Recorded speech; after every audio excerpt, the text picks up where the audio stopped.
everyone, welcome back to my YouTube channel. Paul Peters here once again, and we are continuing on through the Bible. Today we have Deuteronomy chapters 31 and 32. As a reminder, I am following a calendar. I have it right here. It just tells me each day's scriptures. I check it off each day. I'm not just randomly choosing 2 to 3 scriptures each day. I am following this plan, and I have been linking it down in the description if you're interested in taking a look at that.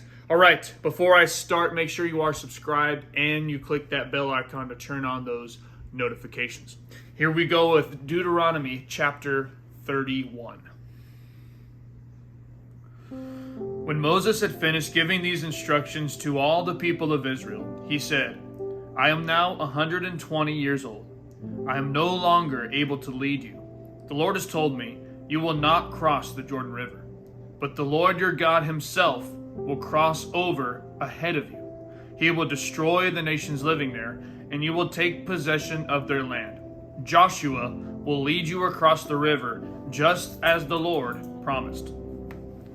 The Lord will destroy the nations living in the land, just as he destroyed Sihon and Og, the king of the Amorites.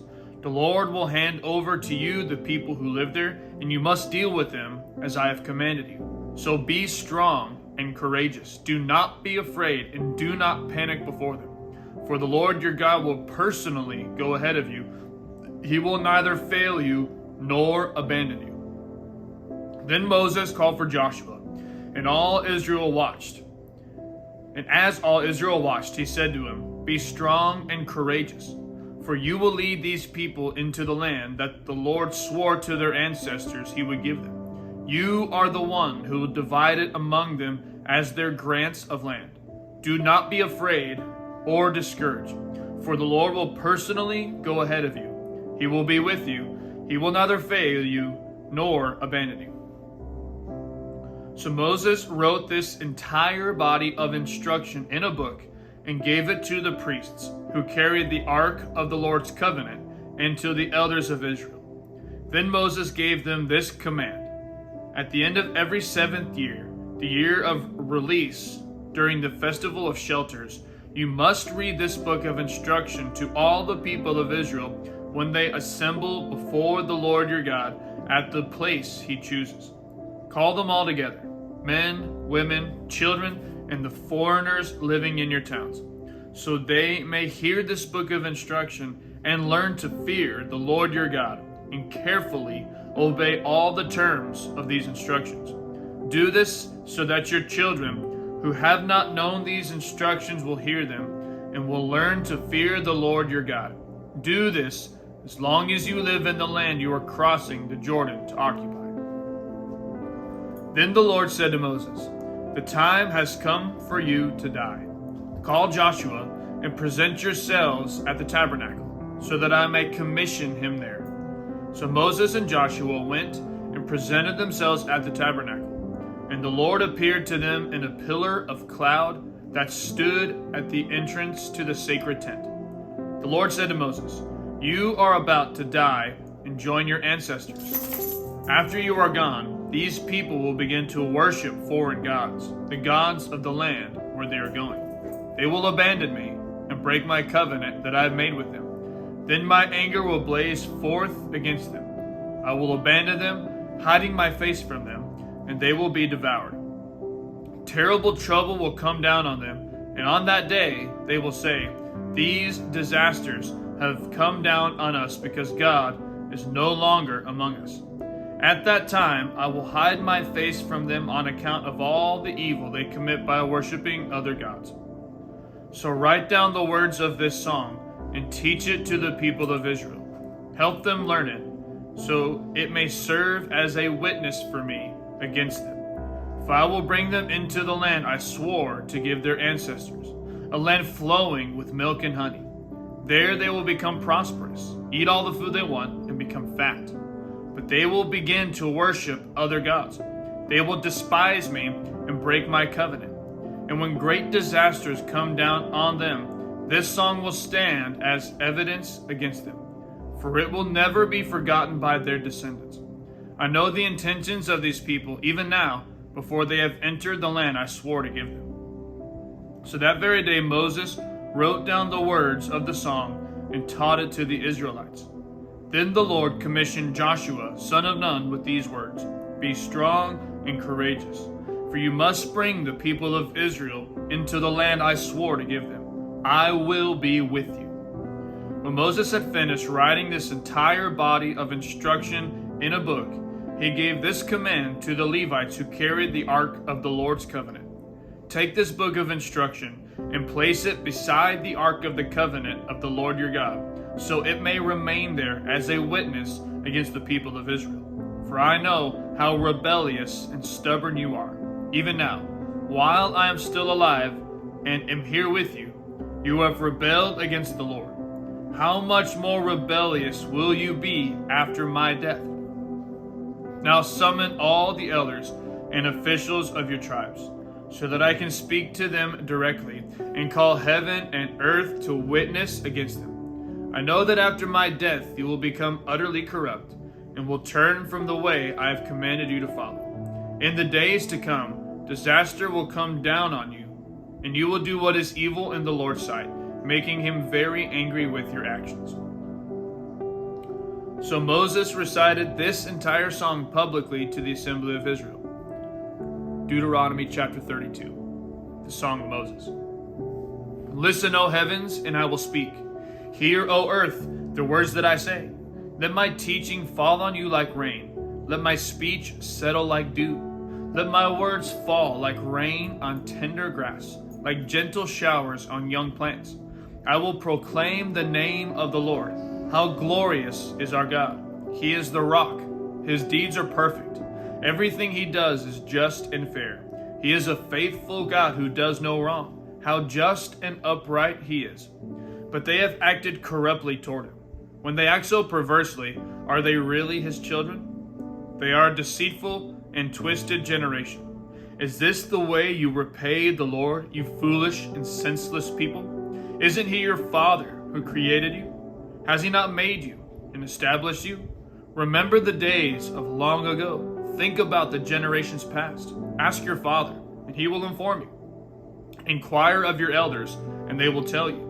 When the Most High assigned lands to the nations, when he divided up the human race, he established the boundaries of the peoples according to the number in his heavenly court. For the people of Israel belong to the Lord. Jacob is his special possession. He found them in a desert land, in an empty, howling wasteland. He surrounded them and watched over them. He guarded them as he would guard his own eyes. Like an eagle that rouses her chicks and hovers over her young, so he spread his wings to take them up and carry them safely on his pinions. The Lord alone guided them. They followed no foreign gods. He let them ride over the highlands and feast on the crops of the fields. He nourished them with honey from the rock and olive oil from the stony ground. He fed them yogurt from the herd and milk from the flock, together with the fat of lambs. He gave them choice rams from Bashan and goats, together with the choicest wheat.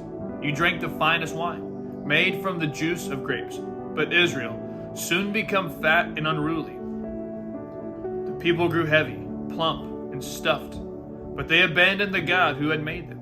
They made the light of the rock of their salvation. They made light of the rock of their salvation. They stirred up his jealousy by worshiping foreign gods. They provoked his fury with detestable deeds. They offered sacrifices to demons, which are not God, to gods they had not known before, to new gods only recently arrived, to gods their ancestors had never feared. You neglected the rock who had fathered you. You forgot the God who had given you birth. The Lord saw this and drew back, provoked to anger by his own sons and daughters. He said, I will abandon them. Then see what becomes of them. For they are a twisted generation, children without integrity. They have roused my jealousy by worshiping things that are not God. They have provoked my anger with their useless idols. Now I will ruse their jealousy through people who are not even a people. I will provoke their anger through the foolish Gentiles. For my anger blazes forth like fire and burns to the depths of the grave. It devours the earth and all its crops and ignites the foundations of the mountains. I will heap disasters upon them and shoot them down with my arrows. I will weaken them with famine, burning fever, and deadly disease. I will send the fangs of wild beasts and poisonous snakes that glide in the dust. Outside, the sword will bring death, and inside, terror will strike both young men and young women, both infants and the aged. I would have annihilated them, wiping out even the memory of them. But I feared the taunt of Israel's enemy, who might misunderstand and say, "Our own power has triumphed. The Lord had nothing to do with this." But Israel is a senseless nation. The people are foolish, without understanding. Oh, that they were wise and could understand this. Oh, that they might know their fate.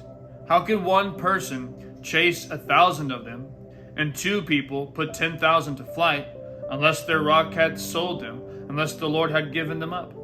But the rock of our enemies is not like our rock, as even they recognize. Their vines grow from the vine of Sodom, from the vineyards of Gomorrah. Their grapes are poison, and their clusters are bitter.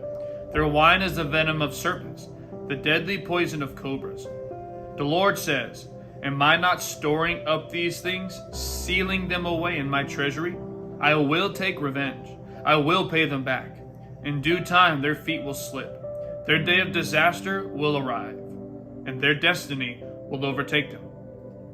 Indeed, the Lord will give justice to his people, and he will change his mind about his servants, when he sees their strength is gone, and no one is left, slave or free. Then he will ask, where are their gods, the rocks they fled to for refuge? Where now are those gods who ate the fat of their sacrifices and drank the wine of their offerings? Let those gods arise and help you. Let them provide you a shelter. Look now, I myself am he. There is no other God but me. I am the one who kills and gives life. I am the one who wounds and heals. No one can be rescued from my powerful hand. Now I raise my hand to heaven and declare, as surely as I live, when I sharpen my flashing sword and begin to carry out justice, I will take revenge on my enemies and repay those who reject me. I will take my arrows drunk with blood, and my sword will devour flesh, the blood of the slaughtered and the captives, and the heads of the enemy leaders. Rejoice with him, you heavens, and let all of God's angels worship him. Rejoice with his people, you Gentiles, and let all the angels be strengthened in him. For he will avenge the blood of his children. He will take revenge against his enemies. He will repay those who hate him and cleanse his people's land. So Moses came with Joshua, son of Nun, and recited all the words of this song to the people. When Moses had finished reciting all these words to the people of Israel, he added, "Take to heart all the words of warning I have given you today. Pass them on as a command to your children, so they will obey every word of these instructions. These instructions are not empty words. They are your life. By obeying them, you will enjoy a long life in the land you will occupy when you cross the Jordan River." That same day, the Lord said to Moses, "Go to Moab, to the mountains east of the river, and climb Mount Nebo, which is across from Jericho. Look out across the land of Canaan, the land I am giving to the people of Israel as their own special possession. Then you will die there on the mountain. You will join your ancestors, just as Aaron, your brother, died on Mount Hor and joined his ancestors. For both of you betrayed me with the Israelites at the waters of Meribah at Kadesh, in the wilderness of Zin. You failed to demonstrate my holiness to the people of Israel there, so you will see the land from a distance, but you may not enter the land I am giving to the people of Israel." That concludes today's reading of the scriptures. Thank you again for following along with me. We'll see you tomorrow, where we will be finishing up the book of Deuteronomy and starting the book of Joshua. We'll see you then. I love you, and God bless.